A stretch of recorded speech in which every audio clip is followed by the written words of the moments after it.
Bir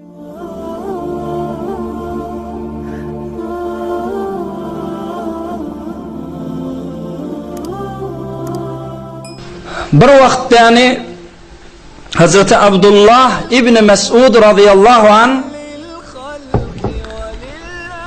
bir tofor cemaatın içinde vaaz edipdir. Hoşa vaazında aydıptır. La'anallahul vashimat vel mustavşimat vel mutanammisat lil husn el mugayyirat halqallah. Allah lanet etsin diptir. Bir näçe zinanalar iki halkubiye diýerler. Ya haluqlap berýärler. El mutanammis yüzü özünün tüýüne ayırıp gaşyny ellegirýän zinanalar Allah lanet etsin dipdir. El mugayyirat halqallah. Allah'ın yaratanny yaradan formasyny däni ütgüt diýerler. Hudaýyň laneti bolsun dip gurrunmapdyr. Ohan bu gurrun ýaýrapdyr döwrege. Sonra öýüne däni Abdullah ibn Mes'ud'un öýüne bir zinana barıpdyr. Ümmü Yaqub diye. Ümmü Yaqub aýdypdyr, ey Abdullah dipdir. Balagani anka annaka la'anta kayta wa kayta. Hey wara gaty dipdir sen wagtynda zinanalar beýle gargaş edip lanet edip dipdir. Ne beýle gargaş edýän dipdir. Laqad qara'tu ma bayna al-lawhayn ما لي ألعن من لعن رسول الله صلى الله عليه وسلم ومن هو في كتاب الله. Abdullah ibn Mes'ud aydypdyr, men näme dip gargaş edmäyin, Resulullah'ın gargaş eden adamsyn dipdir. Bu Kur'an-ı Kerimde bab edipdir. Dogurda teleke bat dipdir. Oham ýanky Ümmü Yaqub Kur'an'ı da bilýänmiş olaýdypdyr. Men şu Kur'an'ın iki yerini okuydum. Yani evvelinden ahirine şu iki cildin arasını okuydum. Hiç onun içinde düzgün ayı görmedim amen dipdir. Ondan sonra İbn Mes'ud radıyallahu anh aydıptır. Hiç ayağını görmedin mi diptir. وَمَا آتَاكُمُ الرَّسُولُ فَخُذُوهُ وَمَا نَهَاكُمْ عَنْهُ فَانْتَهُوا.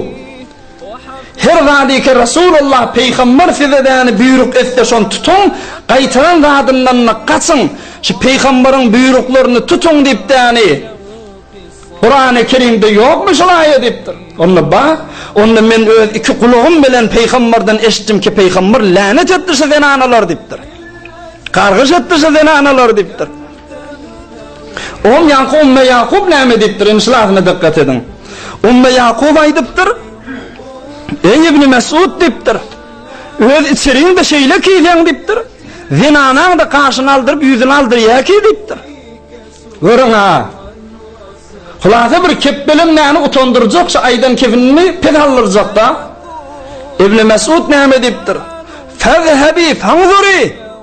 Bar öýde oturandyr den aýallypdyr. Gitdi gözlere ýüzü ödünipdir. O zinana näme diýdi?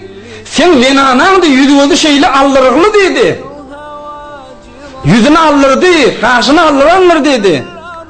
İbn Mes'ud etti, git gözlere ben anamı dedi, öyde oturanlar dedi.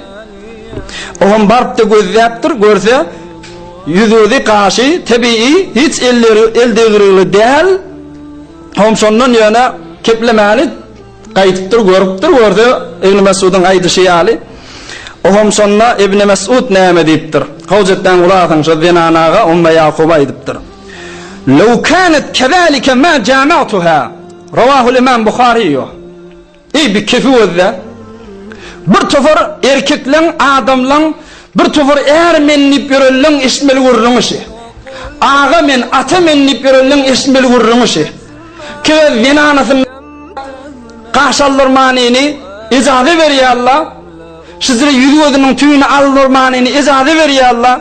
Veya hatta inki kıffiyarlar şu işe şunun ismeli vurrunuşu. Abdullah ibn Mes'ud näme dipdir? Law kana kezalika ma jama'tuha. Eger men zinanamda sizinki ýaly gaşyňyza gaş ýa ýüzi aldyrgyly bolsady, bağışlan men şo bilen näni şeriat işini etmerdim şo bilen dipdir. Yaşamardım şo bilen, şoň ýanyna ýatmardım, şeriat işini etmerdim şo bilen dipdir. Allah'ın lanet edeni, Resulullah'ın lanet eden zinanasynyň ýanyna men näzir ýataýyn dipdir. لو كانت كذلك ما جامعتها اگر sen aydiyan formamda men zinanam bolsady men zinanamyň ýanyna barmardım ismogy dipdir. Hey, merdahana bolup zinanaň mesuliyeti sen boynuňa kıyamet gününe ejazatyny berýän. O ýa-da uğruna habar etmeýän, o da ýetýe ýüz gözüne elle girýä, özüni bir günah, sana da günah bar.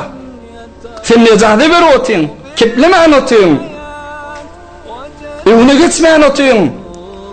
Hudaý saklasyn, icbar etse näme? Bar gitsen de ýüz gözüňe ýetiş. Näme bu ýüz gözüň diýip de Hudaý saklasyn ki adamlar bir togurlar icbar edýärler şahatlara. يا مكة بثي الأنسام فضيوفك أهدوك وئاما ورياض